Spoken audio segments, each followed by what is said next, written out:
Hey everyone, welcome to the show. It's funny how we think we know the people around us, like our friends, our neighbors, even our own family. But how much do we really know about what's going on beneath the surface? Right. It makes you think about all those everyday interactions and wonder if there are hidden depths there, like Yeah. little secrets waiting to be uncovered. It's kind of unsettling when you think about it. It really is. And that feeling of unease, that simmering tension beneath the surface of ordinary life is exactly what we're diving into today with Camp Sunshine. Camp Sunshine by Heather S. Chauvin, a great pick. It's a domestic thriller that will really keep you on the edge of your seat. And speaking of thrilling stories, if you're enjoying these deep dives, don't forget to hit that like button and subscribe to the channel so you don't miss out on future discussions. Yes, please do. We love having you here. And if you want to experience Camp Sunshine for yourself, you can grab a copy on Amazon. We'll drop a link in the description below. So this story takes us on a journey to a seemingly idyllic setting, a family camping trip. But as we'll soon discover, there's a lot more going on beneath the surface. Exactly. For this deep dive, we're going to be focusing on those early chapters of Camp Sunshine, specifically that initial camping trip where we're introduced to the protagonist Brooke and her world. We'll be analyzing her observations and experiences, trying to unpack the atmosphere and those subtle cues that foreshadow the thrilling events that are to come. We're really going to break down how those seemingly normal moments, those early interactions and observations, are laying the groundwork for the suspense and tension that unfolds later in the story. You know, one of the things that struck me right away was how Chauvin contrasts Brooke's familiar Louisiana landscape with the Mississippi campground where the story takes place. It's like stepping into a different world, isn't it? It is. She talks about the red dirt and pine trees. You immediately get this sense of escaping into nature. It sets the stage for what should be a relaxing weekend getaway. And you can really feel Brooke's anticipation. She even says, "It was time to officially begin our long weekend away." We're introduced to this core group of characters. Brooke and her husband Kent and their adorable 18-month-old daughter Erin. Then there's their neighbors Julia and Jacob with their daughter Rachel, who's 2, and we know that their friends Yasmin and Bruce are on their way. That classic setup, right? Friends and family getting together for some quality time. Exactly. But even in those early moments, Chauvin starts to weave in these subtle hints of potential conflict or underlying tension, like that decision to have a device detox during the trip. Oh yeah, that was interesting. Brooke even admits to being skeptical, wondering if putting away their phones will really lead to more genuine connection or just create this awkward void. It's such a relatable dilemma in today's world, isn't it? Yeah. We're so accustomed to being constantly connected. Absolutely. And it kind of highlights that disconnect between our intentions and our actual behaviors. Like we want to be present with the people around us, but we also have this ingrained habit of reaching for our phones. And remember how Brooke notes that the men will likely find their own adventures regardless of the device detox? Right. It's like she's already anticipating that things might not go exactly as planned and that the men might have a different idea of what a relaxing weekend looks like. It subtly hints at this potential divergence in expectations, which is something we see play out throughout the story. Definitely. So let's talk about Brooke for a minute. From those early chapters, we learn that she considers herself a people pleaser and that she's consciously trying to be more wary of strangers. What did you think about that self-awareness, especially in the context of a thriller? It definitely stood out to me because in a thriller, that kind of inherent desire to avoid conflict to be agreeable can actually become a vulnerability, right? Totally. You start to wonder how that might play out if she encounters someone with bad intentions or if she needs to assert herself in a dangerous situation. And the way she observes the differences between her daughter Erin, who's cautious, like her, and Julia's daughter Rachel, who's much more assertive, it sets up this interesting dynamic between the two families. It also reflects the contrast between Brooke and Julia themselves. Remember, Brooke describes herself as shy and timid, while Julia is ostentatious and lively. Yet they formed this unlikely friendship. Their backstory is so relatable. They bonded during their pregnancies, and although they have very different personalities, they seem to appreciate how those differences complement each other. Absolutely. And you can see that dynamic play out in subtle ways, like when Rachel pushes Aaron and Brooke immediately feels anxious while Julia just casually asks about a TV show.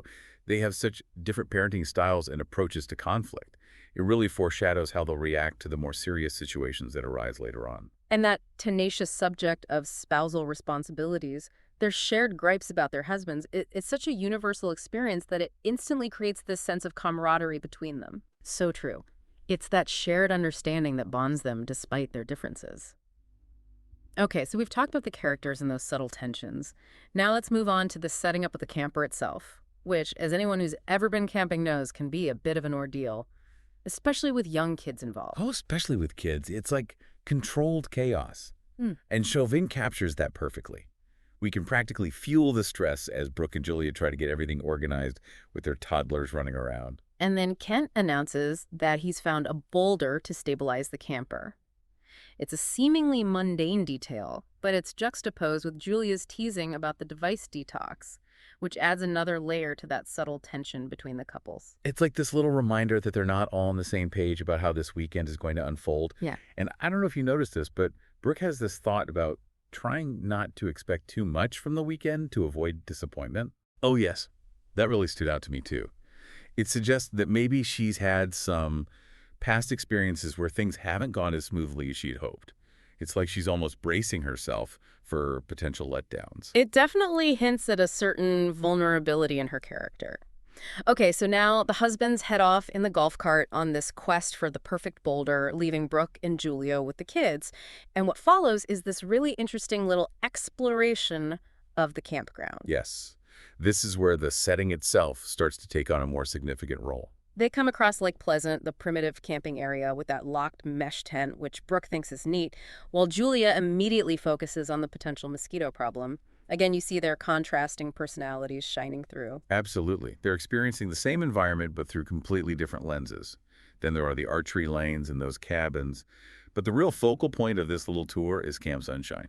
Ah, Camp Sunshine. With its locked gate and mysterious purpose. It's like a giant question mark just waiting to be explored. And Julia casually mentions that they've never actually been down there, which immediately piques Brooke's interest and ours as readers. It's that classic thriller trope, right? The forbidden zone, the place you're not supposed to go.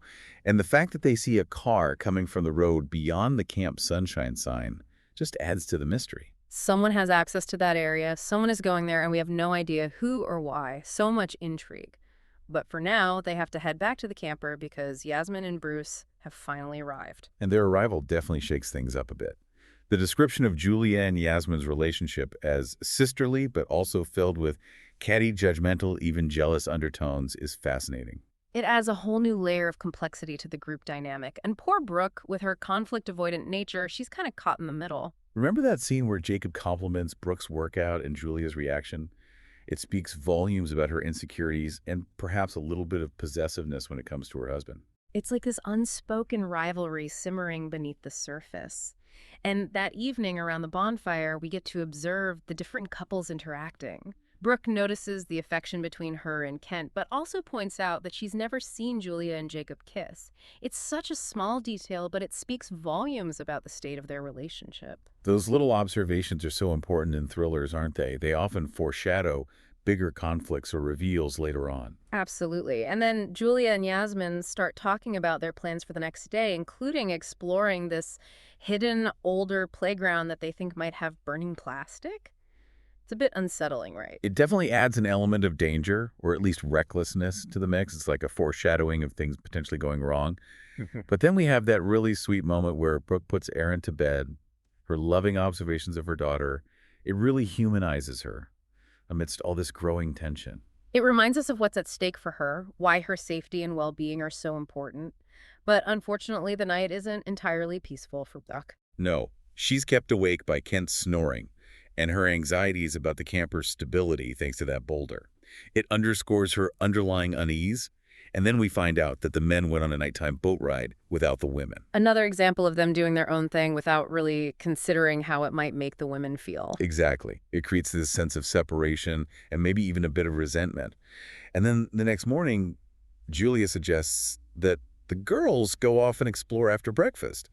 But Jacob's reaction is quite dismissive. Another hint of conflict within their relationship, right? Like they're not on the same page at all. And now brace yourselves, everyone, because we're about to jump ahead in time just for a brief moment to get a glimpse of Brooke's future. And it's not a pretty picture. She describes feeling disoriented, like she's in a fog and on autopilot. It's such a stark contrast to the seemingly carefree atmosphere of the camping trip. The mention of a bus and others in a day program, it paints a very different picture of Brooke's life, a Mhm. life that's been drastically altered by something we don't yet understand. It's such an effective narrative technique.